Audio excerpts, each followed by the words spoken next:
धरती TV news के programme अवामी मसला में बदीन का माया आज मेज़बान अली मोहम्मद शाहानी। नाज़रीन असां अॼु शहर बदीन के मलकानी शरीफ शहर में मौजूद आहियूं जेको बदीन का 70 किलोमीटर के फासले ते ही समन सरकार के बिल्कुल वेझो है।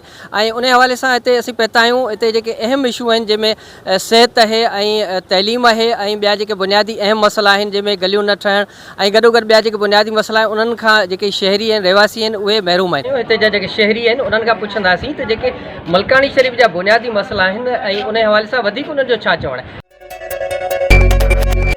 तव्हां हिते मलकानी शरीफ जा रहवासी आहियो, हीउ शहर जेको खंडरात बणियल आहे हिते जेके कई सहूलियतूं न आहिनि उन्हनि जो सबबु कहिड़ियूं जेके मुश्किलातूं आहिनि तव्हां सां दरपेश आहिनि। अदा 2011 जो जेका बोर्ड आई है उन बोर्ड का असो शहर जो है मुकम्मल तौर पर नज़रअंदाज है। गवर्नमेंट की तरफ इतने को भी असांखे तरक्याती पैकेज को दिनों वो है। लाइट जो असांजी है वो 24 कलाकनि में सिर्फ़ ऐं सिर्फ़ 4 कलाक हले थी। उन करे कारोबारी तौर पर असां मुकम्मल जो डिस्टर्ब आहियूं। न स्ट्रीट लाइट्स आहिनि शहर में, न को सेवरेज सिस्टम है। इतने साफ़ पानी के अलावा शहरी पंहिंजी मदद पाण था डोरा पंध करे वञनि था जितां जो पानी भरे था अचनि। जेकॾहिं असां इस्पताल की ॻाल्हि कयूं था तो इस्पताल जो हिकिड़ो त सिस्टम आहे पूरो कोन्हो, ॿियो 15 ॾींहं गुज़रनि त दवाऊं बिल्कुलु शार्ट। ठीकु आहे, न कोई हुते तव्हां सर्वेंट क्वार्टर ॾिसंदो, न कोई डॉक्टरी बंगलो जेके मुकम्मल तौर ते तबाह थियल आहिनि। शहर जूं गलियूं जेके आहिनि उहे कॾहिं ठही कोन सघियूं आहिनि। असांजो वॾे में वॾो मसइलो आहे हिते सेवरेज सिस्टम कोन्हे। उन जे करे निकासी आब जे लाइ असां सदाईं परेशान रहिया आहियूं। बस आसरा दिलासा वही हीअं रहियो आहे। प्लस में असांजो मेन मसइलो जुडो पंगिरियो रोड जो काफ़ी अरसे का वठी जो इन आसरे में आहियूं त कॾहिं तो ठहे। हिकिड़ो ठेकेदार आयो जो रोड पॉलिश करे ऐं भॼी वियो। नतीजो इहो आहे त साल अंदरि उहो रोड उखड़ी हंधा टुटी वियो आहे। तव्हांजी ही मलकानी शरीफ की कुल आबादी केतिरी है, इन वक्त जेका सफ़ाई न थियण जा कहिड़ा सबब आहिनि। साईं शहर में ॾिसो न टाउन कमेटी जो जेको वजूद कोन्हे असांजी आहे यूसी। यूसी में फंड पूरा कोन आहिनि जंहिं करे हिते कोई सफ़ाई वाला को भंगी वग़ैरह बाक़ाइदे को मुक़ररु कोन्हे। कम तो सफ़ाई केरु थो करे एॾी जो सफ़ाई सब शहरी पंहिंजी मदद पाण हर कोई जो कोई मुलाज़िम रखे वो को किचरो ॿारे उन लिहाज़ सां, बाक़ी सफ़ाई कोई इंतज़ाम कोन्हे। नाज़रीन हिन शहरी जा जेके वीचार ॿुधाइण जो चवणु हो त हिते जेका शहर जी सफ़ाई है वो शहरी पाण था कनि। हिन यूसी जेको हेॾो वॾो आबादी रखंदड़ इहो शहर है ऐं इन खे को बि हिते स्वीपर न ॾियण जे करे जेका गंद किचिरे जा जेके ढेर लॻल आहिनि इहे शहरी पाण पंहिंजे हथनि सां सफ़ाई करे इहे मुख़्तलिफ़ जेके शहर जा इलाइक़ा आहिनि उते उहे फिटो कनि था। जे पाणी जे लाइ तलाव ठहियल आहिनि उन हवाले सां हिते जेके माण्हू आहिनि जेके हिते मौजूदु हिते रहवासी आहिनि शहरी आहिनि जेके हिते पाणी भरण जे लाइ आया आहिनि उन्हनि खां पुछंदासीं त हिते जेको हीउ तलाउ जेको आहे इन में गंद किचिरो तमामु वॾो थी वियो आहे ऐं इंतिज़ामिया तरफ़ां शायदि गंद किचिरो न निकिरण जे करे हीअ जेके माण्हू आहिनि हिते जेके रहवासी आहिनि शहरी आहिनि उहे गंद पाणी पीअण ते मजबूर आहिनि। इन हवाले सां हिते जेके शहरी आहिनि उन्हनि खां पुछंदासीं त उन्हनि खे पाणी पीअण जे हवाले सां वधीक कहिड़ियूं तकलीफ़ूं आहिनि। हिते शहरी पियो गॾो हिते मुलाज़िम पियो त कहिड़ियूं तकलीफ़ूं आहिनि। वाटर सप्लाई में गंदगी फैलियल आहे, जो गंदगी वारो पाणी जेको आहे माण्हू पीअण ते मजबूर आहिनि। इन हवाले सां तव्हां छा चवणु आहे। सर गंदगी इन करे जो तलाउ असांजी सफ़ाई कोन्हे। सफ़ाई हुजे जेको ठेकेदारनि वटि ठीको खयो तलाउ हिकिड़े जो साफ़ करे वियो हू तलाउ अध में पियो आहे। हिन में तव्हां पाण ॾिसी आहियो गंदगी लॻी पई आहे। उहो ठीको अध में छॾे वियो, पैसा खाई वियो, हलालम की थिया। वरी बि पब्लिक इंजीनियर असां हिते आयो बाबा ठाहे ॾिन बजट अचे हीअं थिए हूं थिए तॾहिं उहो ठहनि कोन था। तलाउ ते ॿिया इन पाणी पीअण सां कई बीमारियूं फैलिजी वियूं आहिनि असांजे उस पासे में। ऐं हीअ आरो प्लांट असीं हलनि था सुबुह 8 बजे खां शाम 5 बजे हितां माण्हू भरीनि था 2-2, 3-3, 4-4 गैलन परे जा वीचारा अचनि था उहे भरियो वञनि ते। पर सहूलियत असांखे का बि कोन्हे गवर्नमेंट जे तरफ़ां ऐं न पब्लिक हेल्थ जे तरफ़ां का बि सहूलियत असांखे कोन्हे। त बिजली जो सिस्टम कीअं माना हीअ जेको पाणी तव्हां हलायो था बिजली आहे या सोलर सिस्टम कहिड़ो सिस्टम आहे जेको जिते हीअ पाणी तव्हांजो। असीं आरो प्लांट सोलर ते हलाईंदा आहियूं। बाक़ी बिजली अचे थी राति जो हूंदी कोन आहे, ॾींहं जो अचे थी 2-2 कलाक 9 बजे उहो हलायूं था 12 खां पोइ लाइट वञे थी। नाज़रीन मलकाणी शरीफ़ शहर में मौजूदु आहियूं ऐं हिते मौजूदु जेके शहरी ऐं समाजी जेके अॻुवान आहिनि उन्हनि सां असांजी ॻाल्हि ॿोल हलंदड़ आहे ऐं हिते मौजूदु शहरी उन खां पुछंदासीं जेको शहर विच में जेके अञा ताईं न त नालियूं ठहियूं आहिनि ऐं न ई जेका सफ़ाई जो बंदोबस्तु कयो वियो आहे हिन सां केतिरा ई मसइला जेके दरपेश आहिनि उहे कहिड़ा मसइला आहिनि इन हवाले सां अचो त हिन शहरी सां ॻाल्हायूं। साईं हिते जा तव्हां रिहायशी शहरी बि आहियो समाजी अॻुवान बि आहियो त हिते कहिड़ा मसइला आहिनि जेके अञा ताईं हल न थी सघा आहिनि ऐं केरु माण्हू आहे जेको जंहिं अञा ताईं जेको तव्हांजा ई मसइला हल न कया आहिनि उनजा कहिड़ा सबब आहिनि? जेके MP MLA वोट खणी था वञनि था वरी वापसि अचनि कोन था त तक़रीबन 4-5 साल थी वञनि उन खां पोइ वरी वापसि अचनि था। हिते ड्रेन सिस्टम बिल्कुलु नाकारा आहे ई कोन न वञे बराबरि। उन खां पोइ लाइट जो मसइला जा कलाक आहे कोन जे सुबुह जो अचे थी त वरी माशाल्लाह शाम ताईं भले खणी कहिड़ो बि मुंहिंजो गुज़र सफ़र जे माना ना उमेद थियो पियो रहूं। ऐं लाइट जे वारा जेके अचनि था उहे माना पंहिंजूं कुंडियूं माना ॾिसंदा हिकिड़ी ॼूं लाइन वरी ॿियनि जा था। इहे अहिड़े मसइलो अहिड़ो लॻो पियो आहे जो माना असीं पाण मार करे वेठा आहियूं केरु पुछण वारो कोन्हे। शहर में एॾी गंदगी जा ढेर लॻियल आहिनि छा हिते स्वीपर वग़ैरह आहे इंतज़ाम आहे सफ़ाई जे लाइ? साईं बिल्कुलु को बि कोन्हे। अच्छा ही छाजे करे कहिड़ा सबब आहिनि? साईं हाणे हिते जा MP MLA जेके आहिनि वोट खणी विया असीं हीअं कंदासीं असीं हू कंदासीं असीं त माना हाणे सोमनाथ जो डबल टाए माना हीअं कंदासीं। मलकाणी शरीफ़ जे बुनियादी मसइलनि जे हवाले सां असां शहरियुनि खां वीचार वठूं पिया। इन हवाले सां हिते जेको एडवोकेट राम कोहली साहब आहे अक़लियतनि जो अॻुवाण बि आहे उन सां ॻाल्हाईंदासीं त मलकाणी शरीफ़ जा जेके अहम इशू आहिनि सफ़ाई आहे ड्रेनेज सिस्टम आहे या जेके ॿिया मसइला आहिनि उन हवाले सां वधीक संदसि छा चवणु आहे? तव्हां हिते एडवोकेट बि आहियो यानी वकील बि आहियो वकालत कंदड़ अक़लियत जा बि अॻुवाण आहियो इन हवाले सां तव्हां मलकाणी में कीअं था महसूसु कयो त जेके मसइला आहिनि नथा हल थियनि कहिड़ा मसइला आहिनि? मलकाणी शरीफ़ आउं सम्झां थो शुरू खां वठी अॼु ताईं इलेक्शननि जा दौर हुजनि के ॿिया दौर हुजनि ॾुकार हुजनि 2011 जूं ॿोॾूं हुजनि हीउ इलाइक़ो हिन जो कंहिं माण्हू धणियप न कई। हिन इलाइक़े में रहंदड़ समूरा माण्हू ॼण असां हिन मुल्क सां हिन वतन जा माण्हू ई न आहियूं हिते जा बाशिंदा ई न आहियूं। हिते ड्रेनेज सिस्टम कोन्हे हिन इलाइक़े में। हिते जे वॾे में वॾी जेका असांजो सोर्स आहे उहो आहे एग्रीकल्चर सेक्टर जेको हिते जे ट्रेल जे आबादगारनि जा एहतजाज धरणा जेके इस्लामाबाद ताईं विया उहे बि जेको सो पाणी न हिते पहुचाए सघिया। तंहिं करे हिते जो जेको अहम असांजो सोर्स जेको एग्रीकल्चर सेक्टर आहे उहो तबाह थी वियो। असांजो हिते ड्रेनेज सिस्टम जेको आहे उहो हिन ॻोठ में आहे कोन। हिते जो जेको रोड आहे हीअ बि अबरो सबरो जेको टुकड़ो हिकिड़ो ठाहियो अथनि उनखां पोइ बंगरे खां पोइ बदीन ताईं रोड कोन्हे। तंहिं करे हिन ॻोठ जे लाइ आउं सम्झां थो त चूंडियल नुमाइंदो को बि संजीदा कोन्हे न को हिन असांजी हुकूमत संजीदा आहे सिंध गवर्नमेंट। हीअ बि हिकिड़ो ज़िले बदीन जो बॉर्डर लाइन ते हिकिड़ो ॻोठ आहे तमामु घणी हिते पॉपुलेशन आहे। हीअ ख़ुदि यूनियन काउंसिल हेडक्वार्टर आहे जिते मलकाणी शरीफ़ में असां बीठा आहियूं।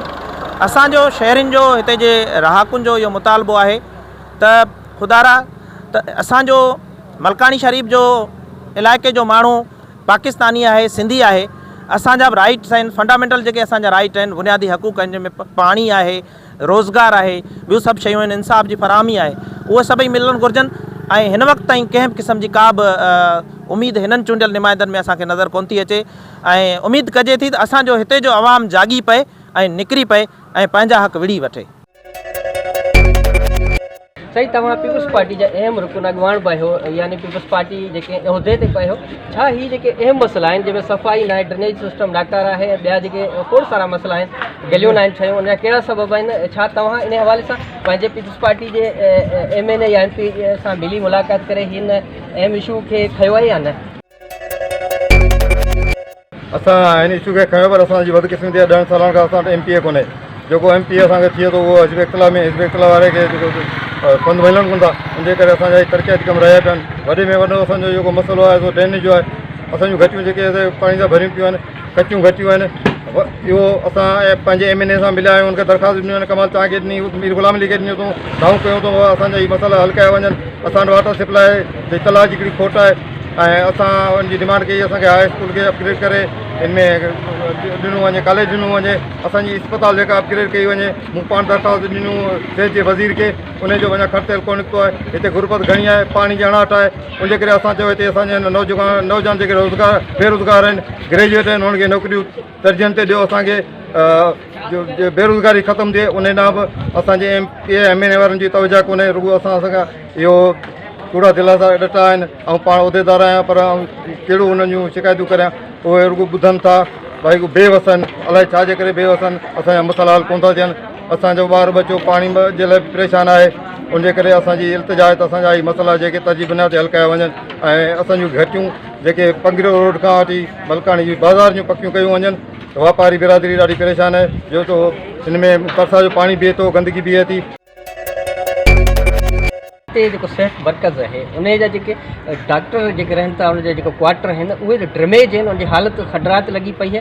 उन छा कहिड़ा सबब जेके उन्हनि जी रिपेयर नथी कई वञे, मरम्मत नथी कई वञे, उनजा कहिड़ा सबब आहिनि ऐं छा इन हवाले सां तव्हां आला अख़्तियारनि सां ॻाल्हि ॿोल कई आहे? साईं, आला अख़्तियारनि सां तमामु घणो ॻाल्हायो आहे। असां लिखी ॾिनियूं आहिनि, दरख़्वास्तूं लिखी ॾिनियूं आहिनि, पर उन ते को बि अमल कोन थो थिए। असांजा जेके आहिनि से डॉक्टर जो जेको क्वार्टर आहिनि, बंगला आहिनि, डिस्पेंसरी जा बंगला आहिनि, उहे सफ़ा खंडर बणिजी विया आहिनि। असां घणेई दाऊं कयूं आहिनि, असांजा MP आया आहिनि, MLA ॾिना आहिनि, उहे अॻिते वरी जेके दरख़्वास्तूं ॾिनियूं आहिनि, पर का केरु ॿुधण वारो ई कोन्हे।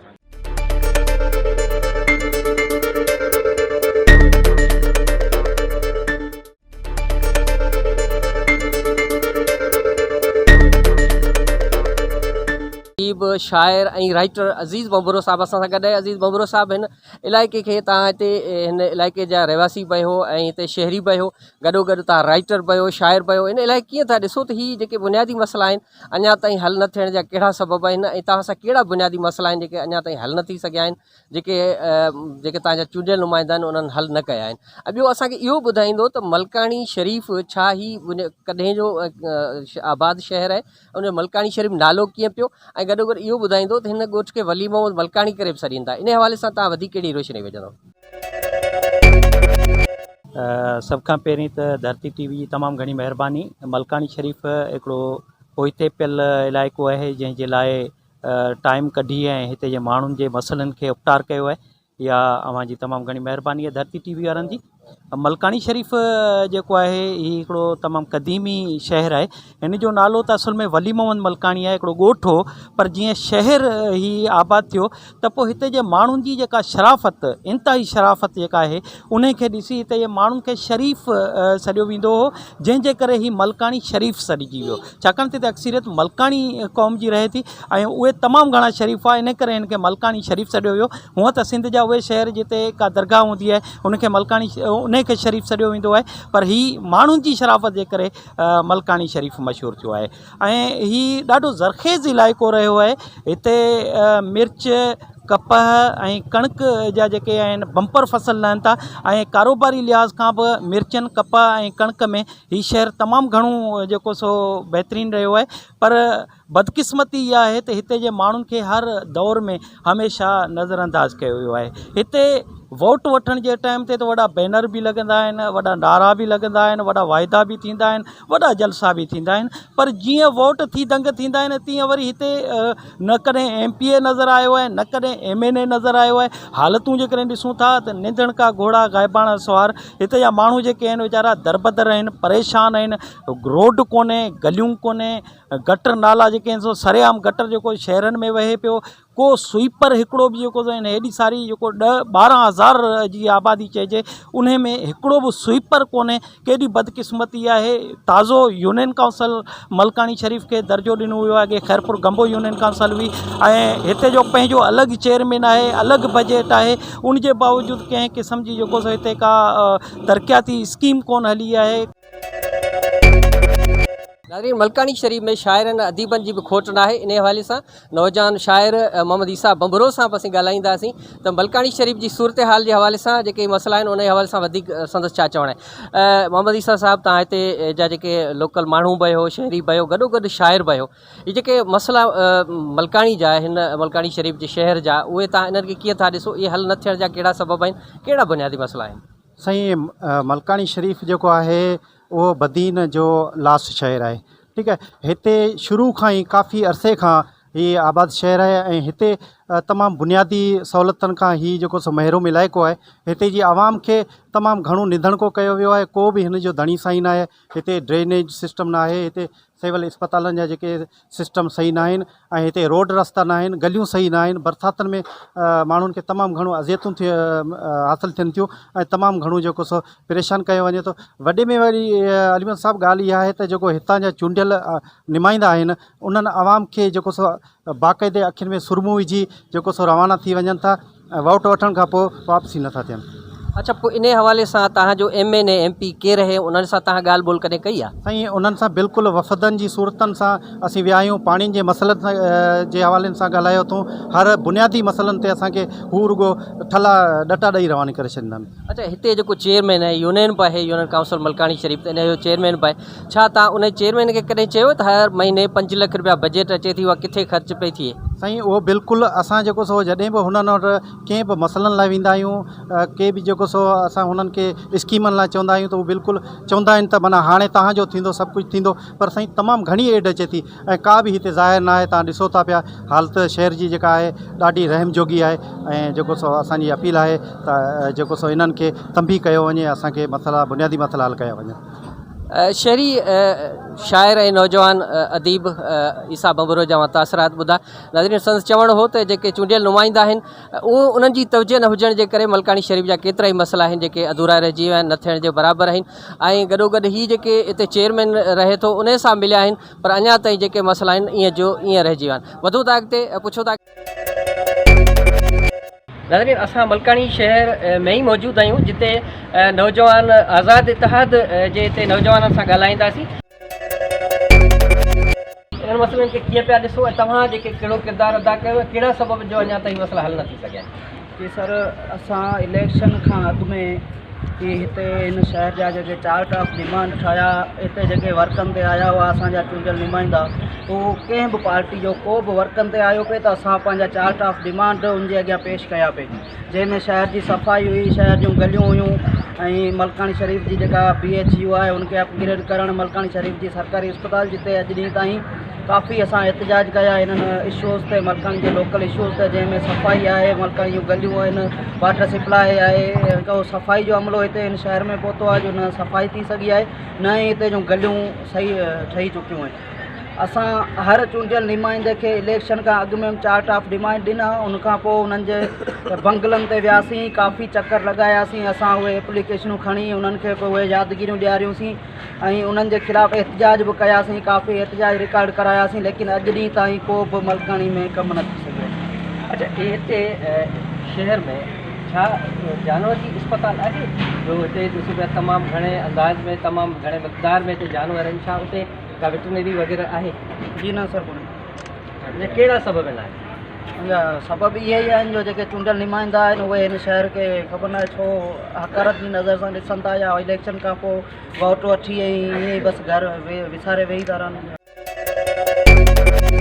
तव्हां ॿुधाईंदो त हिते तव्हां नौजवान आज़ाद इतिहाद हिकिड़ी तव्हांजी ऑफिस खुलियल आहे, त इन मसइलनि खे तव्हां हमेशह खणंदा रहिया आहियो, त पोइ हिते कहिड़ा मसइला आहिनि जेके अञा ताईं हल न थिया आहिनि, कहिड़ा मसइला आहिनि जेके हल थियणु घुरिजनि? पर असांजे हिते मलकानी में त कई मसइला आहिनि। असांजे माशाअल्लाह हिते जेको बाईपास रोड आहे, बोडी जी सूरत में असांजो हिते पाणी बीठल हो, 2 महीना पाणी बीठल हो, उन में असां ॾिठो की जीअं रोड टुटल आहिनि, उन खां पोइ गंद किचिरो लॻो पियो आहे, को ड्रेनेज सिस्टम हिते असां वटि कोन्हे। ऐं असां वटि कई अहिड़ा मसइला आहिनि। हायर सेकेंडरी स्कूल आहे, उन में बि माना हींअर तव्हां ॾिसो त हींअर 6 जेको आहे क्लास में बि छोकिरा 200 खां टिपियल आहिनि, पर उन वटि बेंचूं न आहिनि। ईअं ई मास्तर बि खोट में लॻी पिया। तव्हां गर्ल्स स्कूल में वञो, नियाणियूं उते बि ईअं वेठियूं आहिनि, पटनि ते वेठियूं आहिनि। कई इशूज़ आहिनि। असां मीर गुलामी वटि बि विया आहियूं, मीर वकार खे बि असां 10 चकर इहो ॻाल्हि कई आहे, हू फ़ोन खणण लाइ तयारु न आहे। असां बार बार उन्हनि खे चई, असां उन्हनि जे बंगलनि ते विया आहियूं, पर असां ते को बि राय अमल कोन ॾेखारियो अथनि। त पोइ अॼु सुभाणे इहे वोट वठणु ईंदा, असां उन्हनि खे इहो ई जवाबु ॾींदासीं त असां जो पहिरीं ही कमु ॾेखारियो, उनखां पोइ असां वोट ॾींदासीं। नौजवान आज़ाद इतिहाद जो ॻाल्हियूं ॿुधियो, जिन जो चवणु हो त मलकानी शरीफ़ जे अहम जेके मसइलनि उन्हनि जे हवाले सां असां जेके MN आहे, MPs आहे ऐं चूंडियल जेके नुमाइंदा आहिनि या ज़िले इंतिज़ामिया, उन्हनि वटि बार बार वञण बावजूदि हे जेके मसइला आहिनि जीअं जो तीअं पियल आहिनि, अञा ताईं हल न थी सघिया आहिनि। मलकानी साहिबु, तव्हां हिते चूंडियल नुमाइंदा बि आहियो, डिस्ट्रिक्ट काउंसिल जा काउंसलर बि आहियो, त कहिड़ा मसइला आहिनि जेके मलकानी शरीफ़ में तमामु घणा आहिनि जेके अञा ताईं मसइला हल न थी सघिया आहिनि, जॾहिं त शहरनि जेको आहे मुख़्तलिफ़ जेके मसइला आहिनि उन जे हवाले सां बि तमामु घणी शिकायतूं कयूं आहिनि। रहमान रहीम, सभ खां पहिरियां तव्हांजो धरती TV वारनि जो शुक्रगुज़ार आहियां जंहिं आम मसइलनि ते अॼु हिते विज़िट कयो आहे। साईं, मुंहिंजा मसइला तमामु घणा आहिनि, ख़ासि करे बलदियाती जेको निज़ाम अचण खां पोइ जेको असां सम्झोसीं त असांजा मसइला हल थींदा, पर असांजे मसइलनि खे ॼाणी वाणी जेको आहे सो अपोज़िशन ग्रुप जे हवाले सां सलाड़े उन खे नज़रअंदाज़ करे हेसि ताईं को बि मसइलो हल न आहे कयो वियो। छो जो असांजो हीउ ज़िले बदीन जो जेको शहर आहे उहो बॉर्डर लाइन ते आहे, मिरपुखास जे साइड ते आहे ऐं डिस्ट्रिक्ट हेडक्वाटर खां थोरो परे आहे। उन जे करे असांजा जेके अहम मसइला आहिनि उहे असांजा हमेशह रहिजी वञनि था। जेके मसइला आहिनि उहे शहर जे हवाले सां आहिनि। उन में ड्रेनेज जो सिस्टम आहे ऐं मेन रोड आहे मलकाणी जुडो पंगरियो ऐं उन खां पोइ असांजो जेको सो वापडा जो जेको सिस्टम आहे तमामु ख़तमु थियल आहे। तंहिंखां पोइ ॿिया कई मसइला गटर नालियूं आहिनि ऐं उन सिलसिले में जो गलियूं आहिनि आबादी जे हिसाब सां अण हूंदा आहिनि ऐं बाक़ी इलाही मसइला आहिनि जेके ख़ुशूसन हीउ इलाइक़ो जेको सो पाणी जे हवाले सां तमामु पोइते पियल हो। हींअर जेको थोरो घणो कमु थियो आहे, बहरहाल उहो अञा बि असांखे ख़ातिर खां यकीन न आहे त उहो पाणी हली सघंदो, जो एॾो वॾो पाणी दरियाउनि में आहे, कैनालनि में आहे। उन खां बावजूद असांजो जेको आहे पूछड़ तेल एंड में पाणी उहो ख़ातिर खां पाणी न आहे पी सघियो ऐं ॿिया बि अनेक सारा मसइला आहिनि। क़यादत जेका आहे पीपल्स पार्टी जी उन मंझि हिते असां वटि मुंहिंजे ख़्याल में को अहिड़ो नॉमिनेट माण्हू जेको हो बाक़ाइदे अचे विज़िट करे। मलकाणी शहर में ॿुधंदा हुआसीं त कंहिं ज़माने में हिकिड़ी अस्पताल हुई जानवरनि जी, बहरहाल उहा हींअर बंदि आहे। उनजो वेटनरी डॉक्टर किथे आहे इन जी का बैठक वग़ैरह कोन्हे ऐं आबादी जेको तव्हां चओ था मलकाणी ऐं खैरपुर हिकिड़ो जॉइंट शहर आहे। इन करे ॿिन्ही शहरनि खे मिलाए करे इन जी आबादी जेकॾहिं कमो बेश 15 खां 20,000 जे लॻभॻि थिए थी ऐं चूंडियल नुमाइंदनि सां मिलिया आहियो त हिते सफ़ाई जो इंतज़ाम कयो वञे या को स्वीपर रखियो वञे या इन हवाले सां तव्हांजी जेका ॻाल्हि ॿोल थी? बिल्कुलु मूं रिटर्न में असांजे चेयरमैन डिस्ट्रिक्ट काउंसिल खे ॾिनो त साईं असांजो जेको मलकाणी ऐं खैरपुर ऐं मलकाणी जेको आहे सो हिकिड़ो जॉइंट शहर इहो हालांकि टाउन हुअणु खपे हो पर टाउन न थी सघियो। पर यूनियन 2 यूनियन काउंसिलनि जो आहे, ॿिन्ही यूनियन काउंसिल जे चेयरमैन हेसि ताईं को बि जेको सो स्वीपर हिते जेको आहे सो एक्टिव कोन कयो आहे। नाज़रीन, मलकाणी शरीफ़ जे रहवासियुनि जा हुआ वीचार ॿुधा जिन जो चवणु आहे त मलकाणी शरीफ़ जेको आहे 20,000 आबादी ते मुश्तमिल ही शहर आहे। जेके बुनियादी सहूलतूं आहिनि जंहिंमें गलियूं न हुजण ऐं गॾोगॾु पीअण जे साफ़ पाणी समेत सिहत जूं सहूलतूं न हुजण जे करे हिते जेके माण्हू आहिनि सख़्तु परेशान आहिनि। जॾहिं त सवनि जे तादाद में त जानवर हुजण बावजूदि हिते जानवरनि जी अस्पताल बि न आहे, जंहिंजे करे हीअ जेके हिते मालवंद माण्हू उन्हनि खे बदीन वञिणो थो पवे पंहिंजे माल जे इलाज लाइ। गॾोगॾु हिते जेके मलकाणी शहर उनजे आसपास जेके ज़मीनूं आहिनि तमामु बहितरीन लाजवाब आहिनि, जिन में बम्पर फसल थियनि था पर पाणी जी हमेशह किलत रहण जे करे ऐं हिते जेको फसल तमामु घटि थियनि था ऐं गॾोगॾु हिते बुख बेरोज़गारी बदहाली जे करे हिते केतिरा ई जेके नौजवान आहिनि बेरोज़गार हुजण जे करे उहे कराची ऐं ॿियनि इलाइक़नि तरफ़ वञी मज़दूरी महिनत करे पंहिंजो पेट गुज़र कनि था। इन हवाले सां जेको मलकाणी शहर आहे उहो मुख़्तलिफ़ जेके मसइला आहिनि उन्हनि सां घेरियल आहे। ज़रूरत इन ॻाल्हि जी आहे त हीअ मलकाणी शरीफ़ जेको आहे इन शहर जे बुनियादी मसइलनि खे हल करण जे लाइ चूंडियल नुमाइंदनि समेत बुनियादी सहूलतूं आहिनि उहे हल करे हिननि जेके अहम मसइला आहिनि से हल कया वञनि। कैमरामैन आसिफ अली सां गॾु पंहिंजे मेज़बान अली मोहम्मद शाहानी खे अॼु जे प्रोग्राम अवामी मसइला मां ॾींदा इजाज़त। जनाब पेर तिना ख़ैर साथ सलामत सदाईं गॾु अल्लाह निगहबान।